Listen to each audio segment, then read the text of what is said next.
quiero en primer lugar agradecerle a los colegas la posibilidad de atender esta invitación.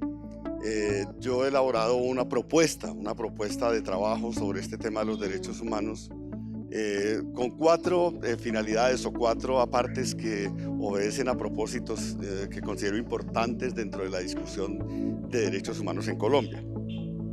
El primer aspecto tiene que ver con ver qué significa ciudadanía, que es una categoría aparentemente muy generalizada, aparentemente todo el mundo sabe qué es ciudadanía, pero cuando se profundiza la discusión entramos en unos debates muy complejos de filosofía política y debates de tipo histórico.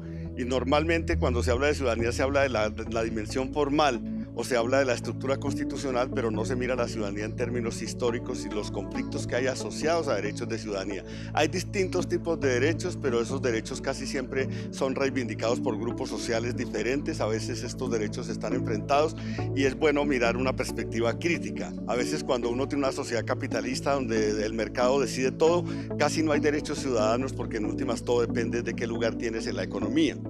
A veces cuando tienes un sistema autoritario, el discurso de la Constitución simplemente es un factor de legitimación, o cuando tienes una democracia rusoniana pero mayoritaria y eres un pueblo indígena, estás en un problema porque de algún modo la mayoría te puede imponer un dominio que va contra tus tradiciones culturales. Entonces hay una discusión sobre qué sectores sociales son los sujetos que reclaman ciudadanía y qué tipo de correlato debe haber en el Estado para que estos derechos reclamados desde la sociedad puedan materializarse históricamente. Entonces hacemos una mirada crítica, una mirada histórica sobre el tema de ciudadanía, privilegiamos esa dimensión, los reclamos que la sociedad plantea frente al Estado, pero no solo frente al Estado, sino también hoy por hoy cada vez más a nivel internacional. Cada vez hay más tratados internacionales en distintos planos, producto de que hay poderes que a veces trascienden la capacidad de los Estados. Hoy hay una central sindical de 150 millones de trabajadores, así como hay un foro económico mundial, hay intentos de crear reclamos de ciudadanía global o regional como la Unión Europea. Entonces miramos esa dimensión en primer lugar. En segundo lugar nos hacemos la pregunta, bueno, los derechos de ciudadanía en Colombia, ¿cuándo se han establecido? ¿Cuál ha sido la lucha por esos derechos que hemos logrado en la historia de Colombia? ¿En qué momentos? ¿Qué tipo de proyectos políticos impulsaron derechos? Entonces encontramos básicamente una conclusión general, es que somos un país que tiene un atraso muy grande en distintos campos. Tenemos derechos civiles reconocidos hace más de 150 años, pero por otro lado tenemos una tendencia muy marcada al autoritarismo que se expresa en buscar excepciones, en buscar fórmulas de autoritarismo, aún en los años recientes.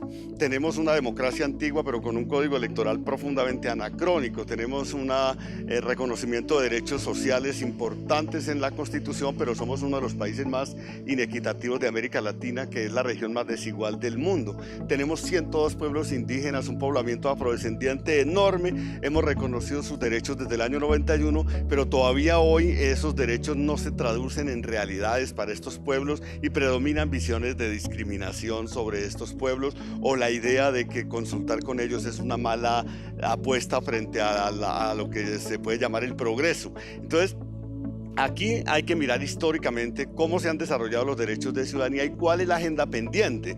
Creo que básicamente con ese fin vale la pena hacer esta retrospectiva histórica. En tercer lugar, miramos los debates contemporáneos sobre políticas públicas y derechos humanos.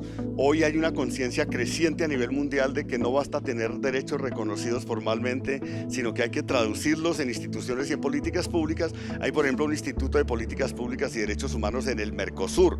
Hay en varios países de Europa todo un esfuerzo por lograr vincular las políticas públicas a los derechos, y eso es muy importante porque si vamos a avanzar a una fórmula de Estado social de derecho como la colombiana, esto se tiene que traducir en que distintos conjuntos, distintos sujetos sociales puedan acceder a sus derechos, y a veces hay que ponderar. A veces el derecho del inversionista choca con el derecho de la minoría étnica o con los intereses sociales del campesinado. Pensemos, por ejemplo, todas las economías extractivas y la minería, y obviamente el Estado en una democracia tiene que ponderar en función del interés público. Entonces vamos en la discusión de con qué criterios podemos pensar políticas públicas y derechos humanos. Y en cuarto lugar, les he sugerido revisar una serie de procesos que se han desarrollado en Colombia que he llamado judicialización de las políticas públicas, porque hemos terminado en una situación en la que es la Corte Constitucional la que ha tenido que llamar radicalmente la atención sobre el fracaso de la política de atención a desplazados, sobre el fracaso del modelo de salud, sobre, digamos, el fracaso de la política penitenciaria. Hay políticas públicas que han fracasado, y como han fracasado en el sentido de que no logran garantizar derechos, pues la gente ha apelado a la tutela, a la acción de cumplimiento, a la acción de grupo. Hay una exigencia masiva de derechos por esta vía, y esto ha llevado a que el tribunal se ocupe del tema, y el tribunal ha descubierto una cosa elemental, que llamamos en Colombia a veces el santanderismo, y es que en Colombia los derechos están en el papel y no en la realidad, y la Corte ha planteado la exigencia radical de que los derechos, por lo menos en un nivel básico de realización, se deben garantizar por parte del Estado, y se debe verificar lo que la Corte llama el goce efectivo del derecho, no la promesa, no que tenemos un COMPES, no que hemos hecho un plan, no que estamos haciendo una proyección de cómo garantizarlo. Todo eso está bien, pero la Corte pregunta por el resultado, y ha exigido que el resultado se mida en función de los contenidos de derechos. Entonces presentamos allí una discusión sobre estos modelos que ha trabajado la Corte con una finalidad. No es normal que se judicialicen las políticas públicas. Se judicializan cuando la administración pública no funciona acorde con la Constitución. Entonces yo quiero invitarles a pensar esto: ¿cómo logramos que la ESAP, que forma en administración pública, en gestión pública, tenga como referente esencial que la política pública, que la administración pública se oriente, se diseñe, se estructure en función de garantizar los derechos constitucionales? Creo que hay mucho en juego en relación con la suerte de los pueblos, de los movimientos sociales en Colombia en esta perspectiva, y también hay mucho en juego cuando pensamos que estamos avanzando hacia la paz. Si queremos avanzar a una paz sostenible, necesitamos instituciones que funcionen.